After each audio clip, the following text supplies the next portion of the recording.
Hello and welcome muli sa Aling Oday's Kusina. Gagawa tayo ngayon ng basic vanilla chiffon cake.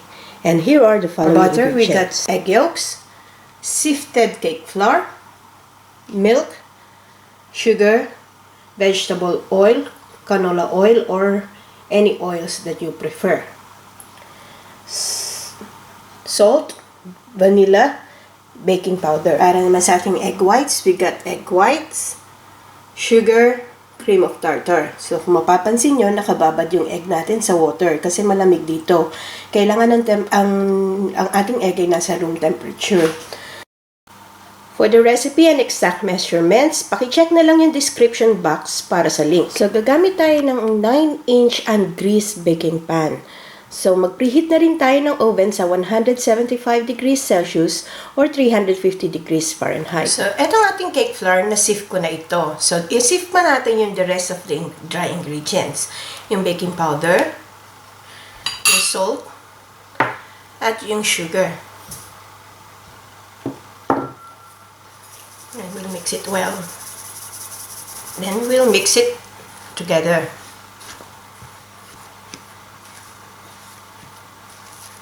Okay, once mixed, isama na natin yung ating liquid ingredients, yung ating egg yolks, yung ating milk, and vanilla, at yung ating oil. And using a handheld mixer, imimix natin to.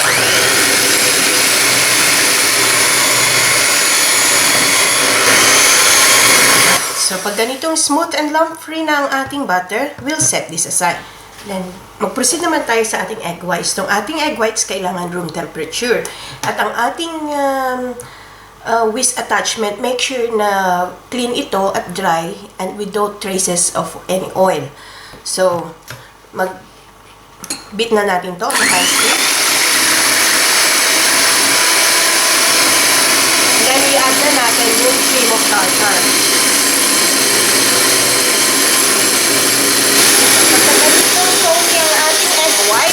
I-add natin gradually yung ating sugar.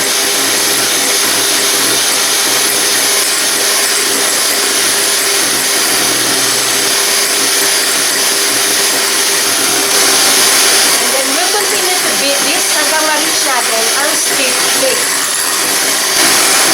Ayan.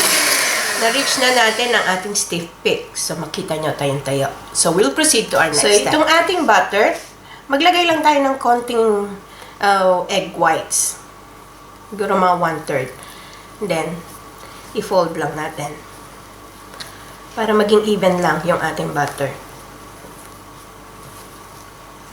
Again, make sure not to overmix this. Pag ganitong na-loosen up na natin yung butter, so isama na natin sa the rest of ang egg whites.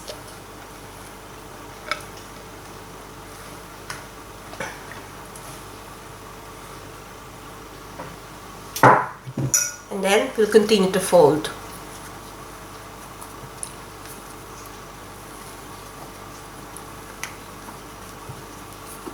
So, again, make sure not to overmix this. Hindi, babaksak ang ating cake. So, pag wala na kayong nakikitang white, so, pwede na ito. So, pag even na yung color. So, ayan, ready na yung ating cake mixture. So, kunin na natin yung ating ungreased cake pan. And then, sama na natin. Taob na natin to.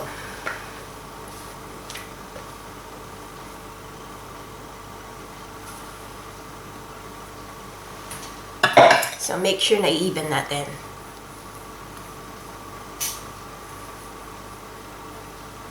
So, yan. So, once even na, taktakin lang natin for any excess mga air pocket. And then, this one is ready for baking. Ibe-bake natin to for half an hour on a 175 degrees Celsius preheated oven. So, after half an hour in the oven, so, kulang tayo ng stick. Tusukin natin sa gitna.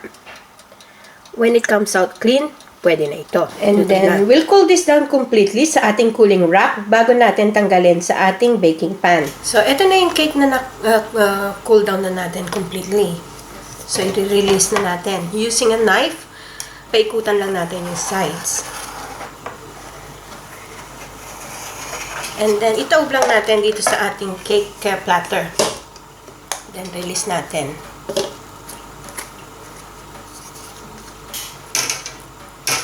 So, using the knife again, so, paikutan lang natin yung sa ilalim. Ito.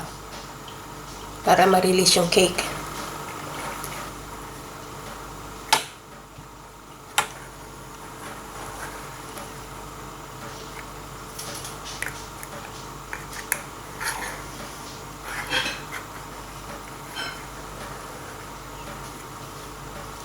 So, ito na ang ating basic chiffon vanilla cake. So, pwede nyo itong gamitin for any cake of your choice as a base. So, pwede nyo na itong lagyan ng any frosting na gusto nyong gamitin. So, sana magustuhan nyo itong recipe na ito and share it with your friends. Hanggang sa susunod kong video, magkita-kita ulit tayo. Salamat! Bye!